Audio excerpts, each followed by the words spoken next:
prendre les repas du Seigneur. C'est ce que les frères nous ont donné ici. Alors je n'ai pas compris. Mais je comprends que c'est l'amour de Dieu envers nous. Je vais encore vous conseiller, parce que nous voulons maintenant faire le lavage de pieds. Ici, moi je vais parler ça aussi de mon ministère. Qu'est-ce que le Saint-Esprit est? Moi j'avais ça ici. C'est la paragraphe 69. Le prophète dit, je suis un peu partout aujourd'hui pour en trouver une. Est-ce que vous allez trouver une église aujourd'hui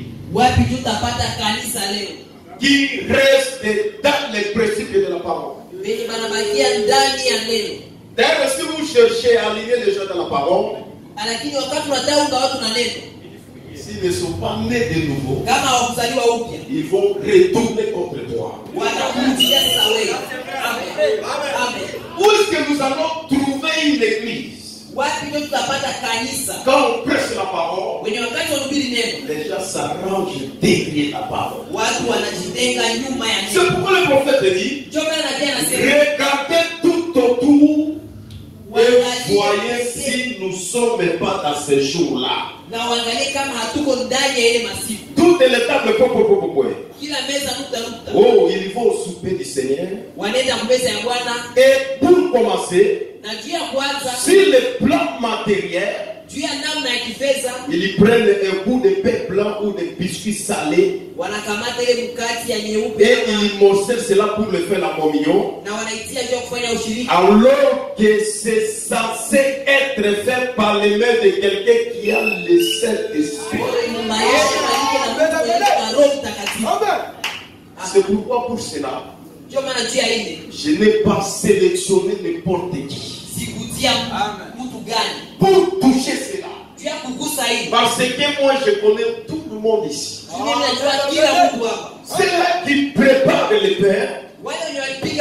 Il devrait avoir le Saint-Esprit. Pourquoi? Le prophète dit, Christ n'est pas sale et souillé. Et ça les représente.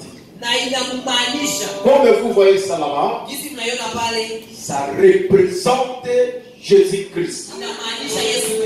Ça devrait être propre. Parce que Christ n'est pas sale. Alors si Christ n'est pas sale, nous aussi nous devions être propres. Est-ce que c'est un amen? Nos cœurs devraient être propres. Nos pensées aussi devraient être propres. Quelqu'un qui a reçu Christ en lui, il est devenu propre. Là d'abord c'est du plan spirituel. Nos cœurs devraient être propres.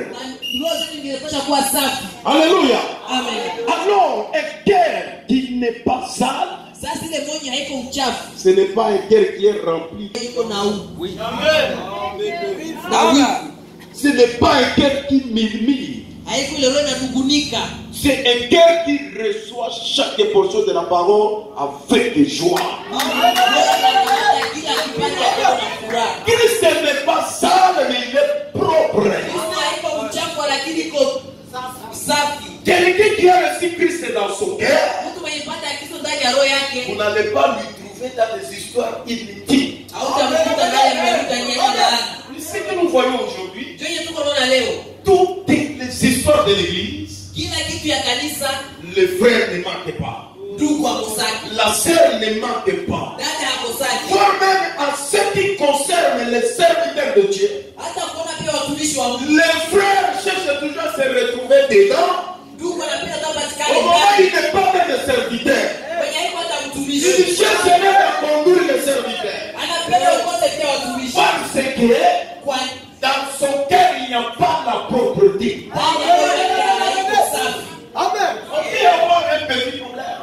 Mais quand on fait les investigations, on trouve toujours le nom de la sœur.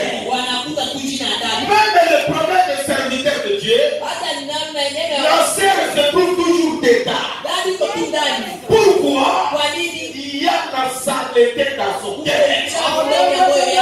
Le cœur qui a reçu Christ, il n'a pas de l'hypocrisie. Il n'a pas de l'indifférence. Il n'y a pas de jalousie. Parce qu'il a un cœur pur. Christ n'est pas ça.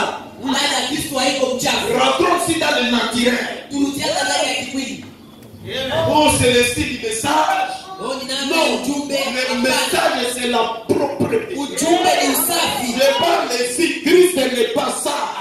Il ne faut pas venir à l'église comme quelqu'un qu'on vient de retirer aux prisons. Non. Christ n'est pas ça. Christ est dans le cœur. Et ramener aussi le corps propre.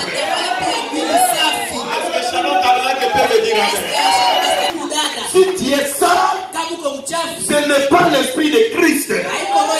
Peut-être le démon qui est en toi, c'est ce démon-là qui vous recommande d'être ça.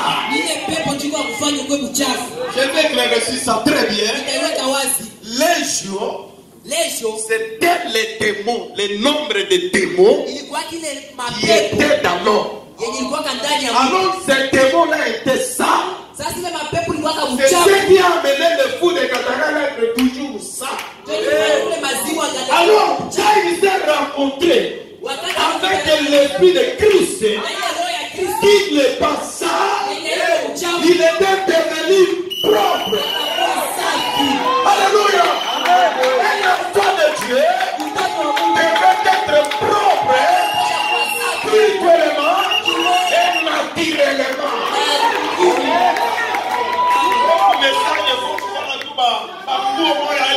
Non, Christ n'est pas ça. Celui qui a Christ en lui, il a un cœur propre, même son corps à l'extérieur, c'est toujours propre. Toutes ses affaires, c'est toujours propre. Vous savez bien, moi, bien, Christ n'est pas sale. Christ est propre. Oui, il est quoi propre. Je crois que c'est le prophète. Vous qui venez de croire, il n'y a pas de saleté dans le message de Galate. Le message de Galate, c'est la propreté. Vous n'avez pas amené le message du village aussi dans la vie. Non. Le message, c'est presque aussi par rapport au millier. Aux gens du village d'acheter bazin riche, ils auront l'argent. Alors aussi Dieu bénit mon frère, il achète ça pour sa femme. Tout n'est pas, Christ n'est pas ça. Nous aussi nous ne serons pas ça. Nous ne serons toujours propre, avec les corps aussi propres.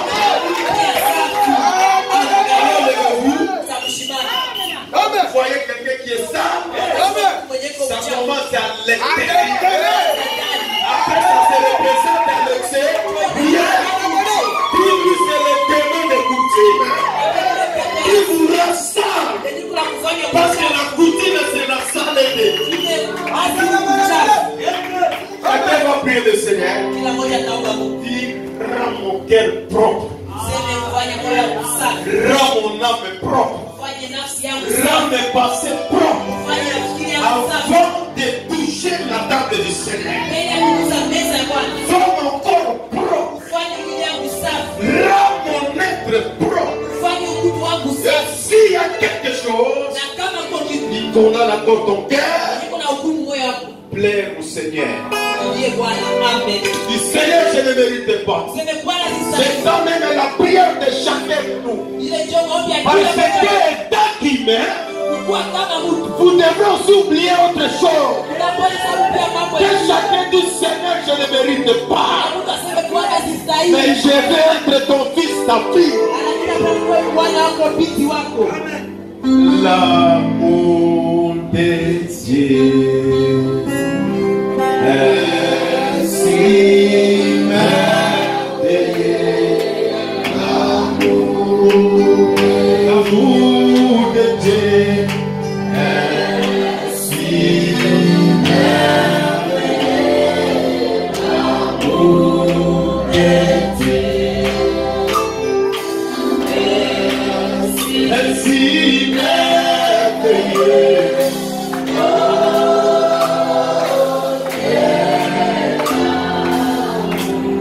J'adore comment il est si haut. Si haut.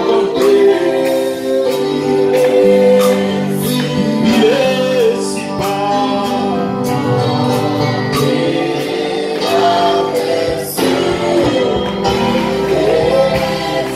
Il est si large.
Avant de participer au lavage de pieds, avant de toucher